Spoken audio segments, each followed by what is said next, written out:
I would love to introduce Francis Amato Dominguez, an incredible educator out of New York who is here to share all about best practices and strategies with Ozobot and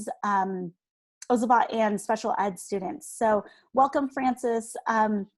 Please tell us about yourself, what you teach, your background. We'd love to know more about you. Thank you so much for the introduction. So as you said, I'm Francis Amato Dominguez. I am a STEAM teacher and EdTech model teacher and EdTech mentor in New York City. I work primarily with students from grades K to 6 in District 75, which is a fully special education district. So all of our students have an IEP. So we work hard to promote personalized and individualized instructions to best fit our students' needs. A little bit about me, I'm currently doing my PhD in educational technology and design. I'm all but dissertation complete. And my work with my students is what motivated me to get my PhD, because I see the equity and access that technology brings to the table for students with disabilities. Thank you so much, Francis. So if you'd like, I can stop sharing my screen so you can take over at this point. Is that best for you? Yeah, let me see if I could get it up. Sure. To take over. Thanks so much for joining us today. I know that this was a really pertinent topic. In past webinars, we've had a lot of educators ask about special education and how to meet needs of students. And we have so many participants here today that will really benefit from all of your insights. So we're thrilled to have you. So you good with seeing my screen now? Yes, we can see it. Okay, so this is just one of my lessons that's on the Ozobot library. So something that I did when I first got my Ozobots, and this has been a lesson that I've integrated every year since and made it better every year, is working on the life cycle of a butterfly. And now I had the Ozobots when they were first just color and line drawing because it provided hands-on way to code and to learn. So my students would take these little color coding sheets and would program the life cycle of a butterfly, making sure to hit each part of a life cycle. So if you'd like to learn more about that lesson, it's there, but I'm going to show you a little preview about it. So now, Ozobot in the classroom, for students with disabilities, they really need hands-on structured routines. They need a lot of chances and opportunities to thrive. And a lot of that works when you give them both explicit instructions and support.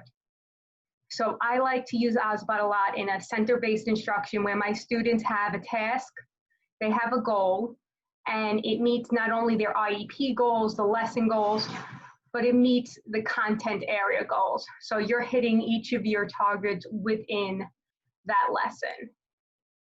So what I always start with my kids, and especially for those who are new, is you really have to go through the Ozobot Basics. What we take for granted and we pick up so quickly, a lot of our students really do need that extra time. A lot of my students will have fine motor, gross motor issues where pushing in the button on the Ozobot might not be the easiest thing for them. So just letting them know how to do it, trying it out, giving them that opportunity built into your lesson, the opportunity also to make mistakes built into your lesson, because they're going to need that time to readjust, to figure out, and to help process. So always put some extra time to deal with all of these topics. Calibrating is another thing. We practice that for a whole day before we even use the Ozobots to get students to calibrate them, because it's so important to make sure your Ozobot is running the right way. And these are just little basic things to do to start when you're working with children with disabilities. So now, if you're using the Ozobot for a mix of blended learning and in-classroom learning, and that's how I'm hoping to be using it next year, we still don't know what's going on. But something I do for my students is, instead of using to the left this big bank of codes, it's really distracting. Sometimes it's it puts them in an oversensory mode. It's too stimulating. So I break it down and I use Board Maker, but I mean, you could even cut and paste the code. You could use anything. And I make a smaller chart like you see to the right. Something that I'll pick 5 or 6 codes that I want them to practice, 5 or 6 codes that might fit with the unit. and then I have them make up their own sample boards. So something I'll do is I will make a pre-made board that students will always have a chance to look at. So there's always one full complete board made. Then I'll give students some sheets, and depending on their level, some of them will have it where they could fill in the codes, and some of them will have it where they could just freehand and do everything themselves. So this was my life cycle of a butterfly activity. This was like my starting board to explain it to them. In all my lessons, I try to represent the different levels of my students. So I use a lot of visuals and words to make it as engaging as possible for all of my students. And everything is adaptive for the students' particular needs of that class. So my board, my levels, my assignments, my centers could look differently depending on the classroom that I'm in. And often that's what happens. So now this was the Ozobot life cycle that I was speaking about. And on the left is my pre-made board. And I used this board with some of my multiply handicapped students and some of my students that are in wheelchairs. So now they had access to using Ozobot, using the codes, but it was already there for them. So they're able to observe what's going on and to see the Ozobot traveling around the life cycle. For some of my students that had some fine and gross motor issues, I created the boards to the right on Microsoft Word, and I just left in the spot to put in colored codes. And as you can see, in 2 spots, I left 3 boxes. In 1 spot, I left 4. That way they had a chance to pick their own codes and make a choice. And as you can see all the way on the right, those codes are colored in and the Ozobot's going around. So for my students in the varying levels, I like to try to ensure that as much as possible, I'm able to involve all students at all times and give equity and access to everybody. So it's all about letting them have a turn and meeting them at their level, making it appropriate, making it functional. So Ozobots are naturally engaging. A lot of my students love that they're able to really look at it, get a feel of it, and see it happening. A lot of times when you're coding and programming, you're sitting at a computer, you don't see what's actually happening. And that's what really drew me to the Ozobot. And I've had them for years now. I remember going back and forth with my husband at the time. I don't know if I should spend this much money. I don't know, maybe I'll wait for it to go on sale. Maybe I won't. Let me see what I'm gonna do. I bought one and I instantly fell in love with it. And it was the best decision I've ever made. It's made my lessons more impactful. My students from 5 years ago still remember when we did these lessons and what we did during them, because it meant that much to them and the experience was very rich for them. So now, adaptations for students' needs. Again, as I was speaking about, we have to do many adaptations. Some of my students can do everything freehand. For my students that can't, on the left are the symbols I made. On the right are my pre-made boards. Now, I work with a lot of children in wheelchairs, a lot of 12-1-4 classes. So those boards I made for group work for those students. The symbols to the left were made for students who were going to create their own board and put the life cycle parts in the different areas. So by using those symbols, it helps them identify the different life cycles, but it also gives them some more free range of how they're going to draw it. Because maybe they don't want to draw a circle. Maybe to them it's not a circle. Maybe they're going to draw a square. Maybe they're going to draw it a different way. And it gives them that freedom to take these symbols, put them where they feel they belong. And then it helps when you're talking to them after, well, why did you put it there?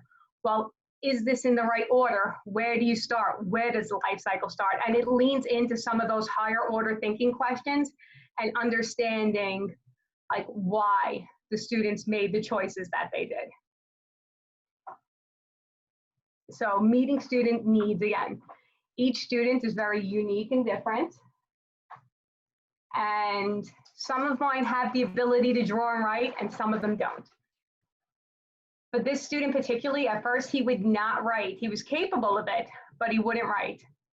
So we started with the adaptive board. The next year, he started actually drawing his own lines. And something I did with my students, now I'll show you some examples, I know they might be a little harder to see, is I actually did this at first with some cardstock and laminated it, but you're actually able to 3D print little Ozobot tracks. Somebody had made this lovely design. So if a student with fine and gross motor issues, it gives you the track and it gives you the little spaces to color. And they have another set that helps with curves, another set just for tracks. So this is something that I like to use. Another thing for my students that I like to use that I've gotten is called this little track, and you're able to rip and tear it and put it down anywhere in a classroom. So if you don't have a surface available on a table, you could go straight to the floor and work it on the floor. If your students can't draw, you can make all of those adaptations to help students really thrive. So I did add in a link to one, I believe it was this design on the slide deck, so you'll be able to go there. If you want the other designs or some of the other 3D printable things that I use with Ozobot, you could feel free to reach out to me on Twitter, and I'll definitely help you find a lot of the other resources, because I also have resources for like little parts of a game where kids have to make the Ozobot travel around different parts of a city. So there are a lot of things you can really do when you're looking at it from like a multisensory perspective and involving many other technologies to support students' needs. So, and assessing student needs. Many of my students might take Ozobot and they'll start creating right off the back. Some need a little bit more targeted support, like my student in the previous slide.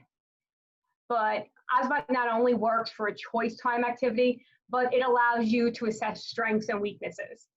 Now, I had students that really didn't like to work, high functioning students, but working and doing work, especially in science and STEAM, they weren't always motivated. My student to the right, as soon as I introduced Ozobots, that is all he wanted to do. And as you could see, he made his own circle, wrote Go Ozobot. He was thrilled with using them. On the left, we were looking at Ozobots and sound waves and students' visual representation of what a sound wave looks like to them and what they imagine it to be. So my students drew their own little tracks to have the Ozobots follow around. So you could really tie this into any subject area. You can make this into an English lesson where you're going through a forest and you have to get the Ozobot from one side to the other.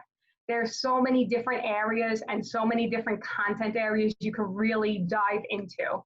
And sometimes it just takes thinking out of the box a little bit. And how can I make this hands-on? And a lot of times we go into lessons with the best interest of our kids, and sometimes they fall flat, and that's okay also. Everything is trial and error, and even with Ozobots, one day you might have a lesson you love that works great for your kids, the next day you might not, but that's how you gauge your lessons, you redefine what you're doing, and you figure out what works for your students and your class.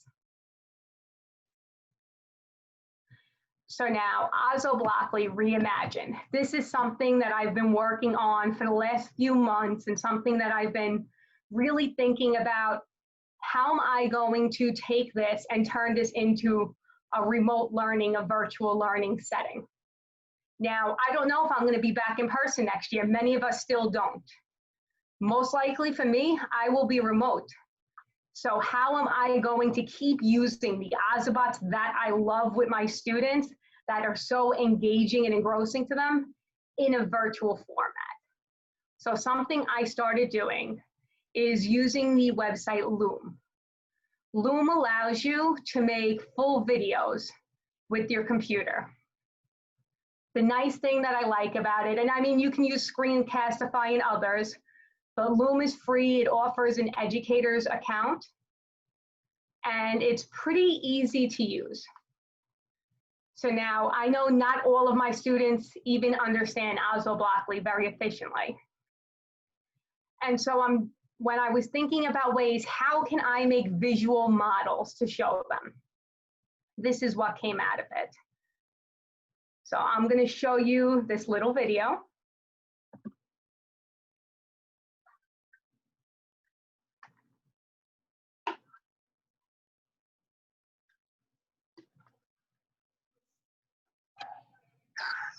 Yeah, let me skip ahead a little bit.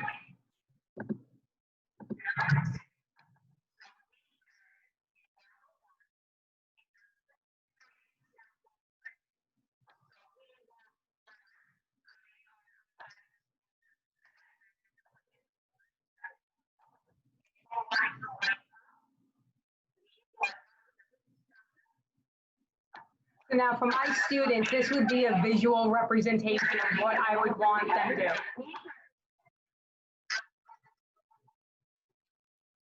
I apologize, I don't know why the audio is a little off.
So now I'm going to stop it here, and you have the ability to watch these videos. I've added a link to my YouTube channel where I put my first 2 videos of me just playing around. And now obviously these aren't professional videos.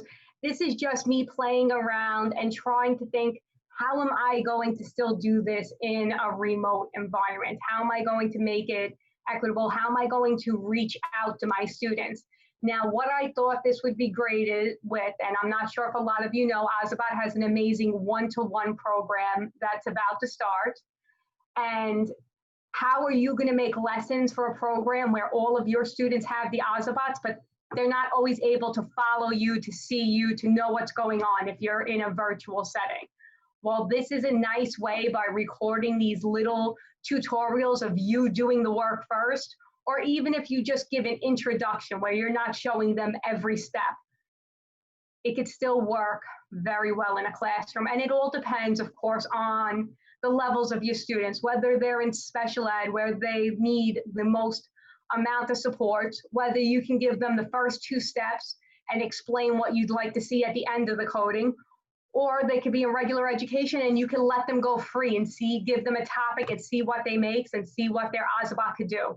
Another nice thing about the Loom, if you want your students to record a video of what they're doing, they can also use Loom and show you what they're doing with their Ozobot, can show you the code they're making with their Ozoblockly. So I thought that's a nice way to really use a more blended learning model for students with disabilities. So now I'm going to give you a little example of using Ozoblockly here. Now, mind you, you have to remember a lot of students have dexterity issues, and this did come into play here several times. And sometimes holding that Ozobot up to the screen really is something that needs to be taught and something that needs to be practiced, because it doesn't always work the first time or the second time. So let me just play this little video.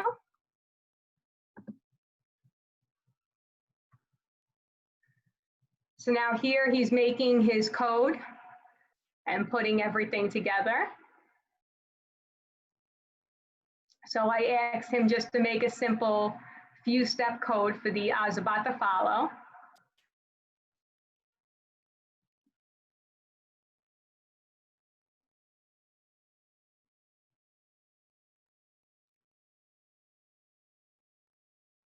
And now, as you can see, he's having a little difficulty with holding it up and getting the Ozobot to read it.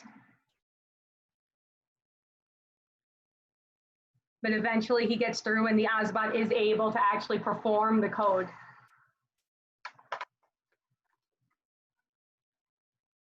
And this is something nice that you could do and your students could do, and they can engage with their families, whether they're doing it alone or their families are helping them record a video. I recorded this video while it was going on.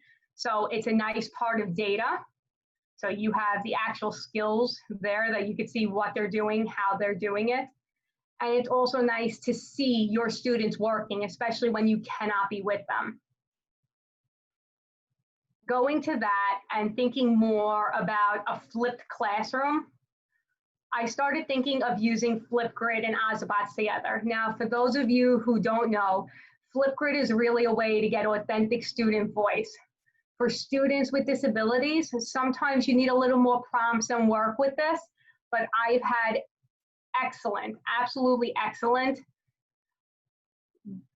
I couldn't believe some of the videos I've received from my students over the last 4 months of virtual learning. How engaged they were, how engaged their families were, how many families came together and made videos for my class. Now I just want to show you, let's see if it's going to let me out of this for a second. I'd like to show you what the Flipgrid actually looks like. So now this is the Flipgrid that I made, and you're able to go to it. There's no student videos on here, so feel free to visit it when you want to. But this was how I was thinking of something I'm going to do in September with my students. So I named it Let's Flip with Ozobots, and the first thing is I want to say hello. So now your students are going to be able to read these prompts and create little videos. Some of the students will need some support, some of them will be able to do it alone.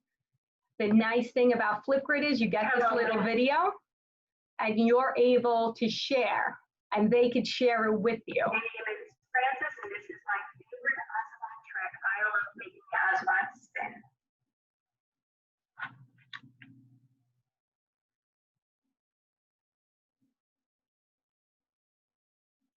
So now you're actually seeing the student do their work. They're showing you what they want you to see, which is nice. You could also put all kinds of grading rubrics. They could record themselves on a computer, in person. There's a lot of ways to do it, but I thought it was a great way to really involve all different levels and all different facets of online remote learning for students. And it's always nice just to see them. I know many of my fellow teachers, it's been hard when you can't see your students. Not all of them will come on to a live session, but this gives you a way to see them and interact with them while they're doing their work. And now, one of the biggest things about Ozobots is training. Besides training students, a really big part of it is going to be training the people in your classroom. So you're going to be training your paraprofessionals. You might be training OTs, PTs, speech. You're going to want to involve all of them in your lesson to make sure that your lesson is the best that it could be. These are just pictures where I was working at edXED showing off Ozobot and having all educators from all walks of life come in and learn about it. But you really have to take that time to really teach your adults as well, whether you're in person or remote. If the adults in your classroom don't know how to use the Ozobots, they won't be able to support the students. When a student has a problem, there's only one teacher. Often in many of our classrooms, there's multiple paraprofessionals. So you'll have more time and more opportunity to really circle when your staff knows how to use it well. And I'm not saying that all of your staff needs to know how to program and code, but giving them some basic access, some basic tools, some basic understanding of the coding, of how Ozoblockly works, how to use Ozobots with markers and paper, that will just help you along the way when you're introducing this into your classroom and making it work for you. The other thing is, in order to make sure the Ozobots is used correctly, another thing I do is a lot of training for pre-service educators. This happened to be from a session I gave this year for differentiation and personalized learning for students. Because when you're talking about students with disabilities, that's the biggest part. How are you differentiating lessons? How are you making this learning personalized to them? How are we following students' IEP goals? How are they getting the most that they can out of this lesson? And that's really what the biggest part and why we're all here today. I want to make sure that people are equipped to really do these different types of activities. And I'd love to help you out with this. So I really think that Ozobots are a great way to really engage students with disabilities, work with them as much as possible in making real life experiences for them. It's all about a multi-sensory approach to education. And not only can you use an Ozobot with paper, I've used Ozobots with iPads. It works great using them with the iPad. Students can draw and create their own tracks, drop and add in code, using it with Ozoblockly. So there's just so many possibilities around this one little tiny robot, which make it so amazing and such a great tool for a classroom. The other thing is, you don't need to have 100 of them. You could have 100 students, you don't need one for every student. You could have 40 students in your classroom, you could have 20, you could have as little as 6. You don't need to have one for every student. I'll put my students in groupings of 2 to 3 and let them take turns working the Ozobot. I'll give them each roles and assignments, so everyone by the end gets a chance to play each role during their center-based activity. So it's all about how you use it and how you think to use it. But really, as far as your imagination can take you, is how you can use them. There's really just so much to do, so many content areas you could touch upon, and it just makes every lesson engaging. And thank you for joining me. I know if anybody wants to speak more, I know we have enough time for questioning and answers. And I know you could definitely reach out to me on Twitter. I'm always there. And I could come and help you one-on-one make a lesson. I could help you work out ideas that you have. So always feel free to reach out. And I'm so glad to be with you here today. Thank you so much, Frances. I can just tell by the engagement in the chat how relevant and useful all of the content that you've shared is to educators that are here with us today. If anybody has any questions for Frances, we're going to circle back to those questions in the Q&A, so please pop those into the Q&A and we'll revisit those. But right now, my colleague Adrienne White will be sharing more about our one-to-one program. We know that schools, some are still undecided, some have chosen to be fully remote for the fall, but we wanted to share some how we've adjusted our offering to support those of you who may not know what fall is going to look like. So Adrienne, take it away. Thanks, Melissa, and thank you so much, Frances, for this, just sharing your valuable tips and strategies with our community. We can't thank you enough. Speaking of that, I know we want to get quickly to the Q&A and some questions for Frances. So I'm just going to spend a couple minutes here talking about that new Ozobot one-to-one program that Frances mentioned. This is something that has really come up in response to COVID-19 and all the pressures being put on educators today. We just wanted to find a way to really meet you guys where you're at and where your students are at specifically. So what we've done with this new one-to-one program, it packages everything that educators have come to love about Ozobot. So that's everything from our ability to span all grades and subjects, coding with and without screens with Ozoblockly and our color codes, our standards aligned lessons. You saw Frances's lessons today. Those are all made available within Ozobot Classroom, our software platform, and then our accessible price point. So taking all that and packaging it so that it can be used for distance learning or back in the classroom. So what we've done is developed this new program that's essentially like a subscription model. It's giving you with, a per student per month fee. You get an Ozobot for each of your students. So that's number one here. You can see what that protective case for students looks like. It's there to protect their, not only their Ozobot Evo, but their color code markers, their charging cable, something designed for them to, you know, to either distribute those to students at home, but also something they could bring back into the classroom, because we know we need to be flexible right now and be prepared for pretty much anything. So that's what students get.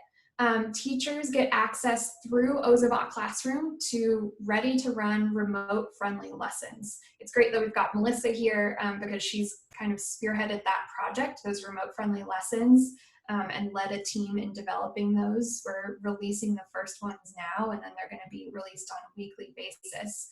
And they're focused on, right now in that lesson development, they're focusing on math and ELA and STEAM for grades 2 through 5. I know we've got some middle school and high school educators tuned in today as well, so that is part of our plan, and we want to support you guys as well. So just a side note about that. And then finally, for schools and districts, they get an ability to track student engagement. That's something that is powered through Ozobot Classroom. We're able to, with both of our ways to code, even when students are working hands-on and screen-free, capture engagement data that can just inform your teaching. So a little more detail about that. I want to go into specifically a little detail quickly on those remote friendly lessons, because I'm so excited about the content, the rigorous content Melissa and her team have been developing. So these are the two different scenarios in which you can use and apply the Ozobot one-to-one program. In class, of course, is a situation most of our educators are used to, but for at-home learning. So students have received those bots at home. We're rolling out these lessons that are remote friendly in the sense that they're all instructional video lessons. Melissa and team in these lessons cover everything your students need to know, from objectives, the materials they're going to need, to step-by-step instruction. That's just because, you know, we've seen from Frances and her use of Loom that some teachers are comfortable creating these kinds of lesson videos themselves, and some are not, or just haven't done it for the first time yet. So we wanted to really support you guys with these instructional video lessons. I'm going to play just a short segment of this so you can kind of get a sense of how we're covering, again, objectives, and then it gets into more detailed instructions step by step for those students.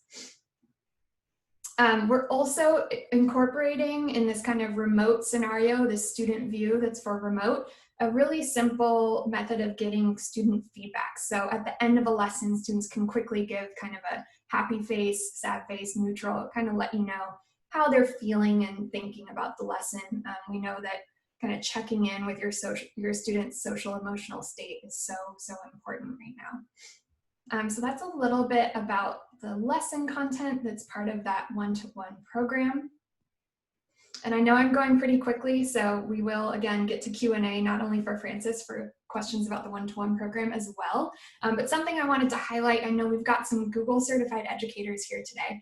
So our one-to-one program, and specifically Ozobot Classroom, that STEAM software platform, are integrated with Google Classroom. This is because when we polled our community, talked to educators about how we could best support you during distance learning, making sure that you guys could keep using the tools you're already using and have had to adapt or learn was really important. So right now, Ozobot Classroom already has a level of integration with Google. So let me just log out here and show you that. So I can sign in with Google, my teacher Ozobot account. And this is the teacher dashboard within Ozobot Classroom. From here, I have access to training and PD opportunities for me, the teacher, as well as that really rich lesson library where you can see some of Frances's content right here. But I just wanted to highlight in terms of our Google integration, I can actually go ahead and import one of my classes from Google. And so this is live in Ozobot Classroom right now. Our next step, what we're introducing by the end of August, is actually an ability for you to also assign lessons, assign some of those remote friendly lessons, for example, that we're releasing, and then actually grade. And so that'll be synced with Google Classroom. So you can assign Ozobot lessons. They'll show up for your students in their Google Classroom account. And from there, you can grade them and that'll all be synced. So we're really excited about that. I just want to call out while we're on this slide, Ozobot Classroom is free for K-12 educators. So you can go ahead and create an account right now. You don't need to wait until you have a grant maybe to take your school one-to-one or get Ozobots of your own. So I do recommend checking it out. And speaking of checking that out, so there's a couple links here. I believe we're also dropping these in the chat for you guys. If you're curious, you want to know more about that Ozobot one-to-one program, definitely go to this link. And what this page does is it breaks down the program in a bit more detail, but you can also request a demo. I want to highlight here that this is an option for teachers, for school leaders, district leaders. Connect with our team. We will put you in touch with someone who's really focused on your state and can talk to you not only about what the one-to-one program is, your goals and needs, and see if there's a fit there, but we can also provide resources if you're looking for funding opportunities or ways to make this happen for your school or district. We really want to work with you guys to make it happen because we feel pretty excited and passionate about what we've developed. So I do encourage checking that out, even if you're not sure that your school has the budget for it. And then again, you can create an Ozobot Classroom account now.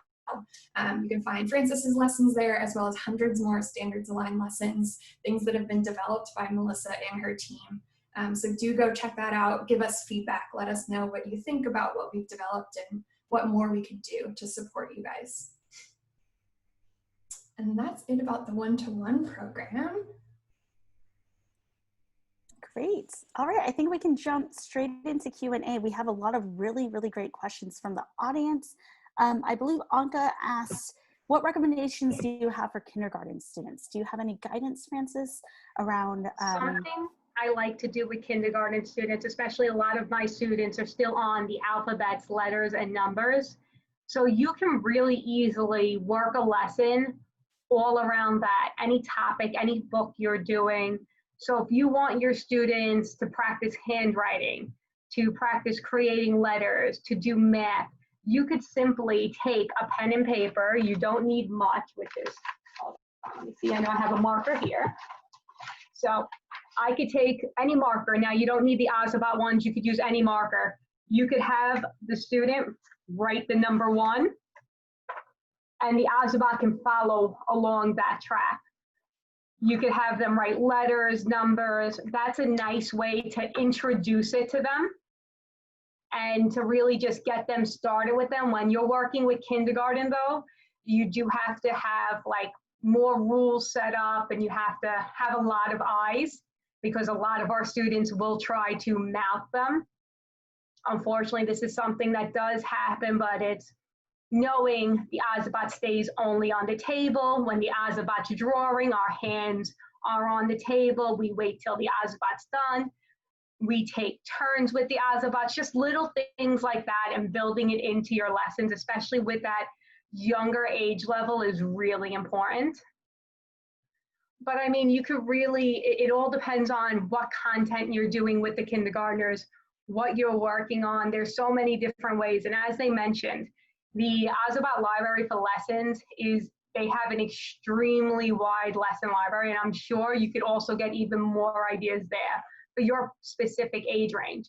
And you could search the lesson library just by your grade level or grade bands, and also by the lesson topic. So if you're looking for ELA, you could search there just for ELA lessons. Great, thanks so much. Sheila has a question. What are the roles you assign in your? So for my students, usually I'll assign 3 roles, but it depends on the lesson. And I know I put it in the chat. I always have a timekeeper, and I make little cue cards for my students, and each one of them get them. So I'll have a timekeeper, I'll have a drawer, and then I'll have an Ozobot handler. So one student will get to be the timekeeper, so to make sure that all of my students get, say, 2 minutes. That student will have a little stopwatch. I'll have 2 minutes in there, they'll press it. The next student will have the 2 minutes to draw. The next student will then be able to put the Ozobot on the track. And I circulate that around the 3 students. And it just gives them a little role, a little responsibility, and a little ownership over their work. And it keeps them on task, it keeps them on the ball. And a lot of times when we're doing a lesson, especially you have an administrator walk in, you want to make sure your centers aren't longer than the prescribed amount of time. I know a lot of teachers have issues with that because once kids get their hands on these, they don't want to leave. So kind of putting those roles in and giving them a set amount of time for the entire center, a set amount of time for turns, it kind of just helps the process along. And it really depends on your age level, because you wouldn't give the same type of roles to a student in kindergarten that you would to somebody in high school. So, I mean, it all depends on how you run your workstations, your centers, your labs, your activities. So really, there's a lot of leeway there in how you use it. I just find giving like little roles helps. We know that the more guidance and structure we give students, the more successful they are in the lesson and the content. And I love that you really hit hard on that. Because otherwise, as you said, kids get so invested and then feel disappointed if they feel like they get pulled off the robots too early, or everything that comes along with that. My goal is always to let every student have an experience with actually right. the Ozobot and actually drawing. So by making those 3 roles, everyone gets that chance. Everyone gets the same amount of time. Nobody gets more than the other. So it decreases the amount of fighting between students. And it also decreases the amount of pulling materials out of another student's hand, because they all know, well, this is what I do. And I introduce it from the beginning in September. This is how the center is run. Everybody's getting that amount of time. Everybody is always getting a chance. And once you ingrain that into your lessons, they flow so nicely. You don't even need an adult there after it. Absolutely. You set your students up for success by providing those systems of structure and support. Kathy in our audience had a question. She's asking, do you create the calibration circle on each page, or do the kids create them? It all depends on my student population, who I'm working with. I try as much as possible to have my students create it, especially if we're drawing by hand. And I might go around and assist with them and tell them, no, this needs to be a little bit bigger. I've made like little coin shapes to about the exact size.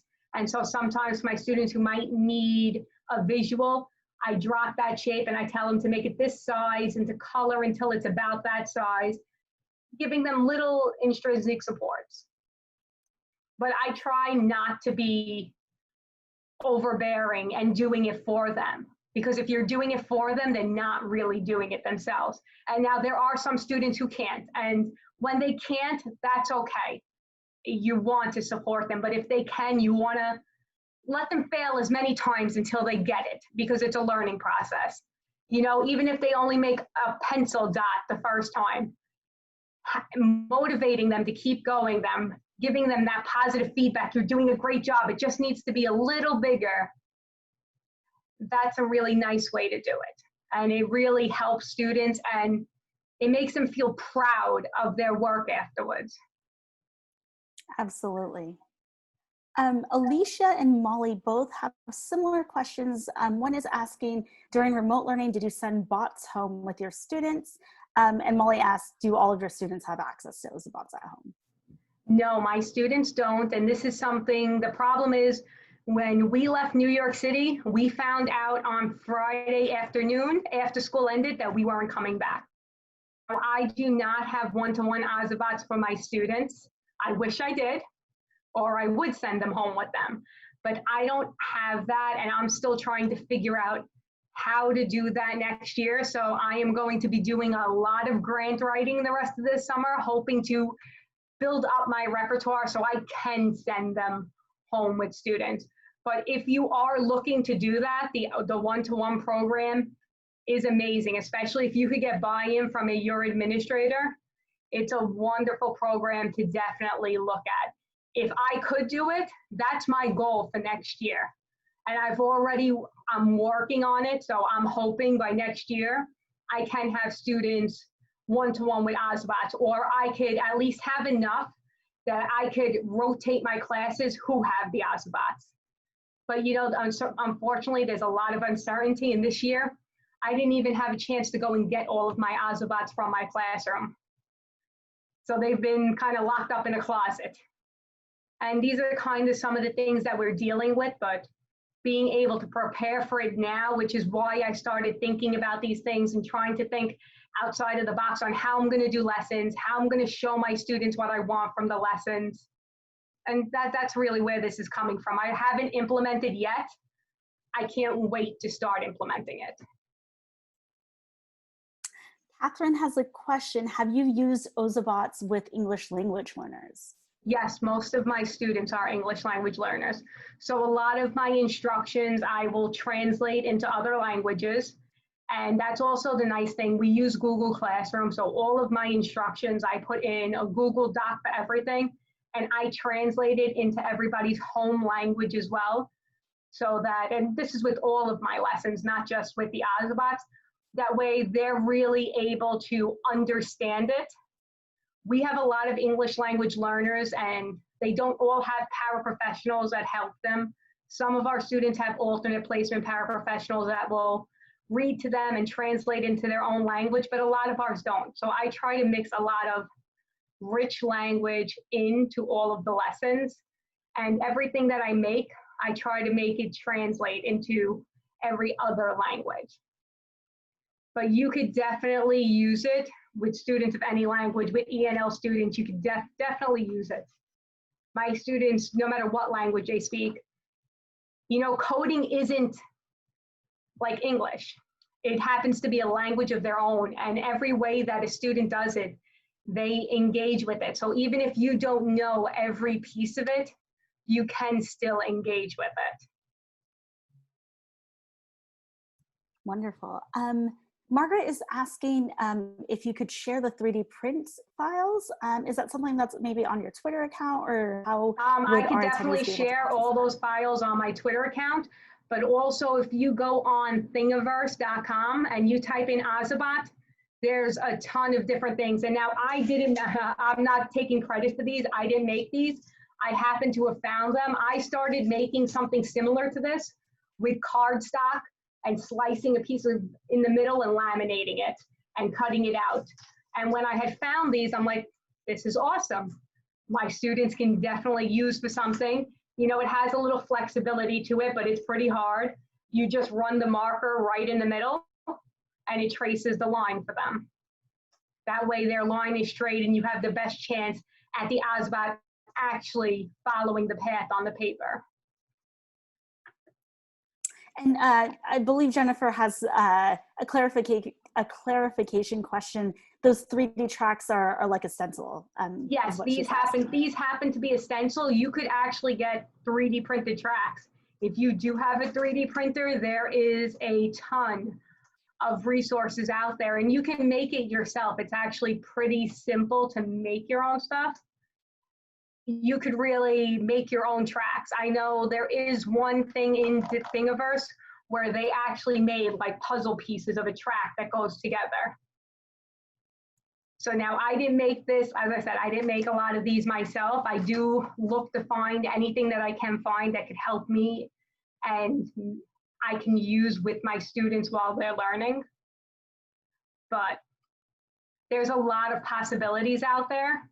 And there are a lot of great minds out there that love to work on these projects and will put all of their work open source so anybody could really take it and use it. And that's one of the things I like about the website Thingiverse. I know I linked this one in the slide, but I'll definitely share the others out on my Twitter and some of my favorites that I use. Great. I believe Louisa has a clarifying question. She asks, so they are creating paths online instead of paper, right? I don't know if you want to clarify. Okay, it all depends on what you mean. I'm not 100% sure what you mean. Now, when they're using tracks like this, they're creating on paper, they can also use Google Drawing, or Ozobot has an app that they could draw in to make lines and codes. Oh, wait, I think she just said in the chat. That was with Ozoblockly. So Ozoblockly, the student is actually completely creating their own code.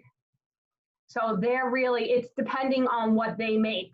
That Ozobot is going to follow exactly the code that you put into Ozoblockly. So if you want to tell your students, for example, you're telling a story in ELA, and the little girl, Little Red Riding Hood, was walking through the forest. She went from her house and she stopped in the middle of the forest where she met the wolf.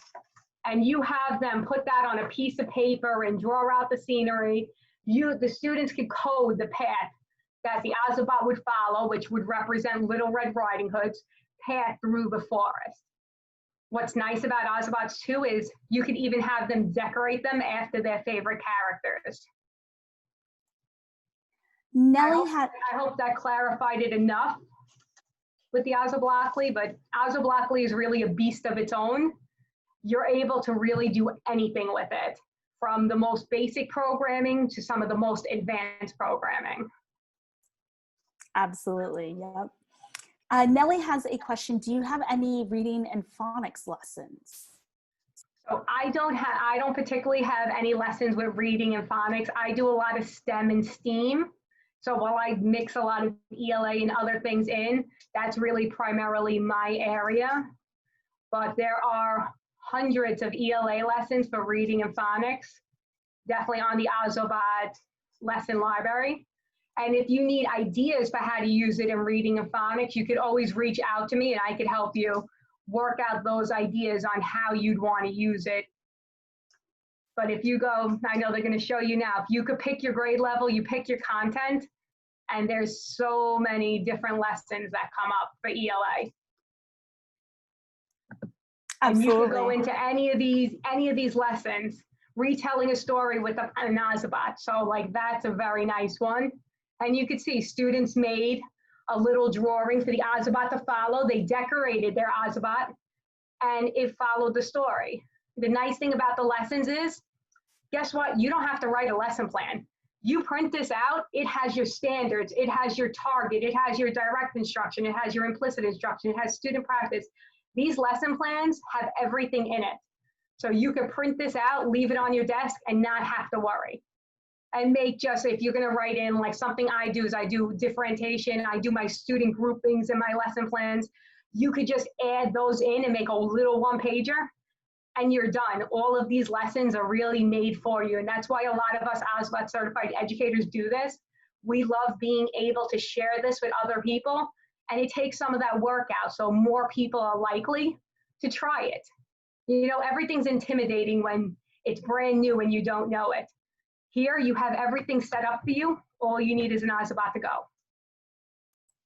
Absolutely. Thanks for pointing that out about the lesson library. There are specific phonics lessons there, so feel free to explore and check out what lessons might be best for the needs of your students. Lisa's asking, are there any lessons correlated to the Canadian curriculum?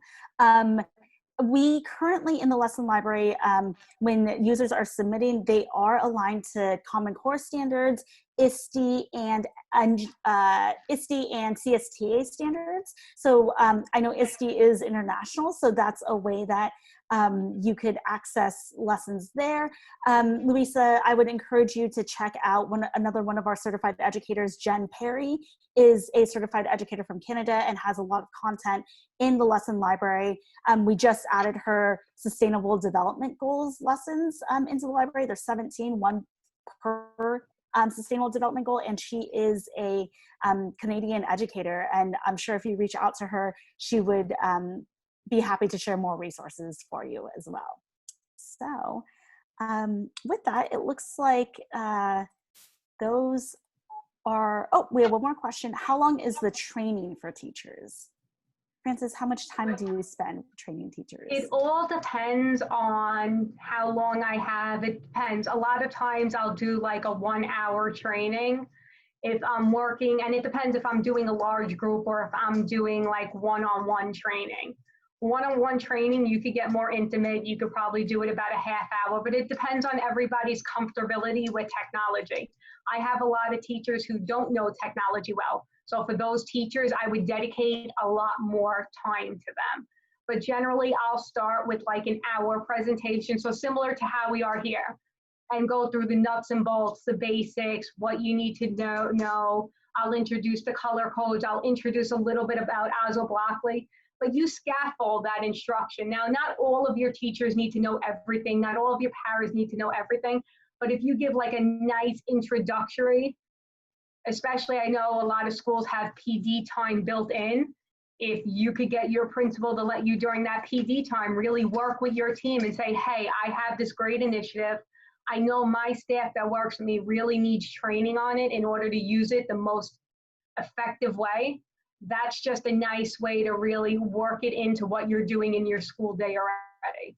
But I mean, you could always do it if on the slide in your classroom, in 10 minutes, you could show them the basics. I mean, Ozobot's are very, very easy to use. So for an adult, you could show some of the basics quickly. But if you want to go into more advanced things, you need multiple times. This isn't like a one and done thing. We could go into every level on Ozoblockly and spend an hour at least on every level showing you all the tips and tricks. And you still wouldn't see everything.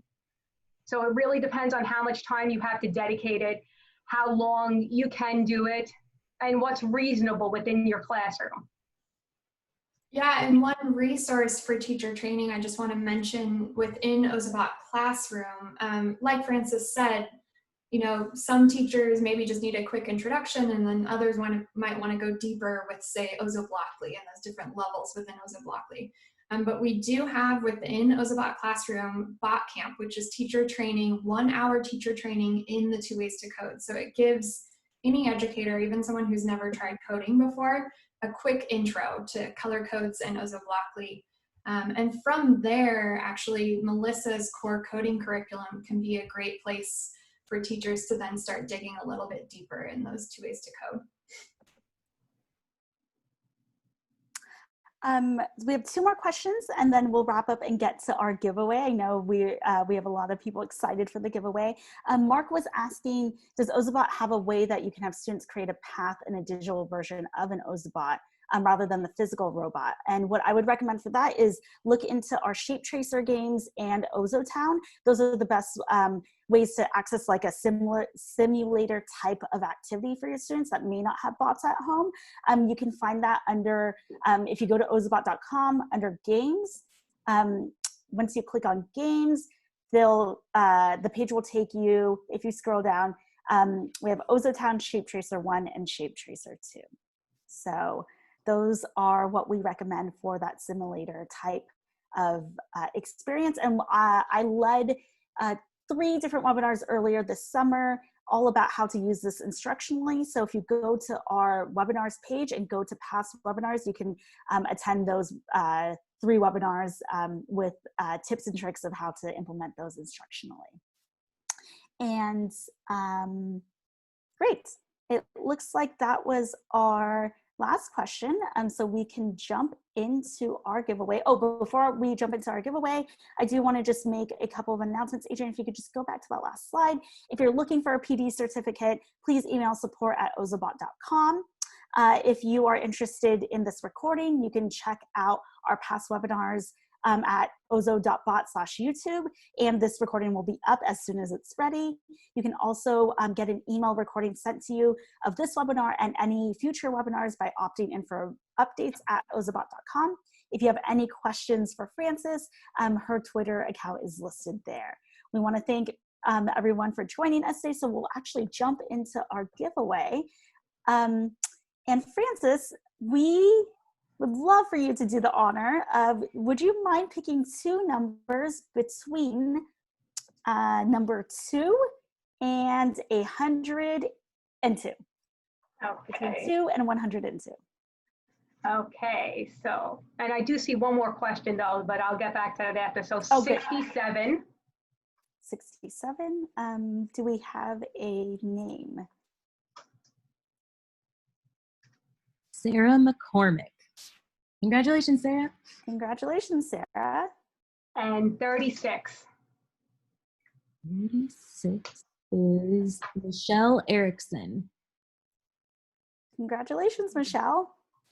All right, that was absolutely wonderful. And Francis, I know you mentioned there was one more question. So I know somebody asked about 3D printer recommendations, and now that really depends if you want a 3D printer for your school, a 3D printer for home, or just something to get in and see. Now, I personally use a Prusa printer that I could drop that into. If you give me a second, I'll drop that into the link if I could get out of here. It's not letting me. Hold on. I'll drop in a link to it here. But you can use any printer that you have. I mean, any 3D printer will work. I know a lot of schools go into MakerBots, but you can go from your most basic to your most advanced. It all depends on how much time and work you want to put into your 3D printer.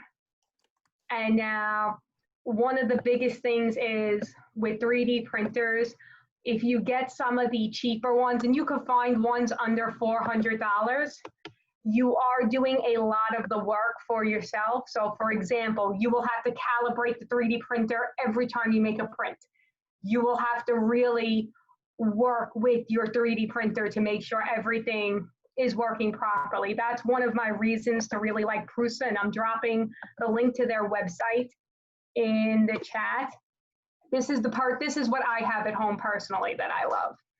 And I've spent a good amount of money on it. This is actually one of the higher end Prusas, one of the higher end printers for the most reasonable amount of money. So generally, I don't know what the cost is now, but they run anywhere from a kit where you could build it yourself, or they have it where it's pre-built and shipped to you. And that's what I did.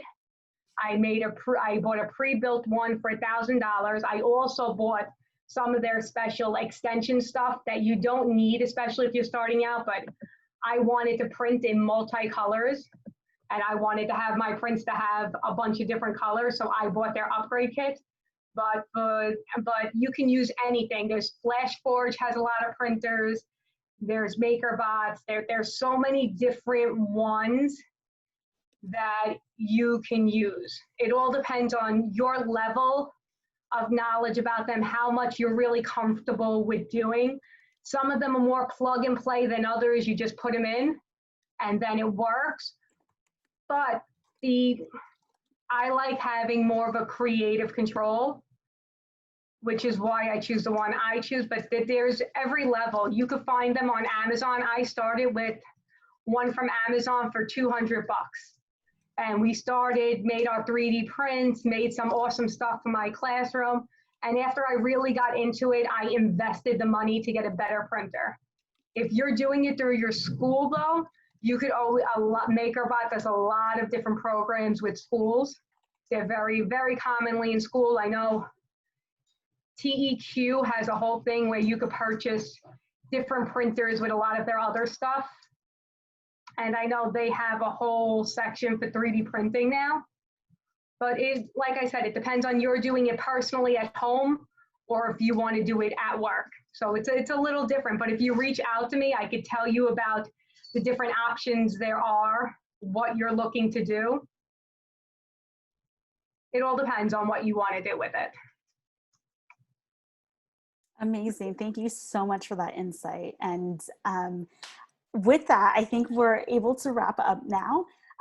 Thank you so much, Francis, for spending this time with all of us. I know all of the content that you shared was incredibly helpful and supportive, especially for teachers that we don't know what's going to happen for fall, right? And so this, just hearing your ideas and how you've implemented and how you've supported students and supported equitable educational practices in your classroom has been incredibly insightful.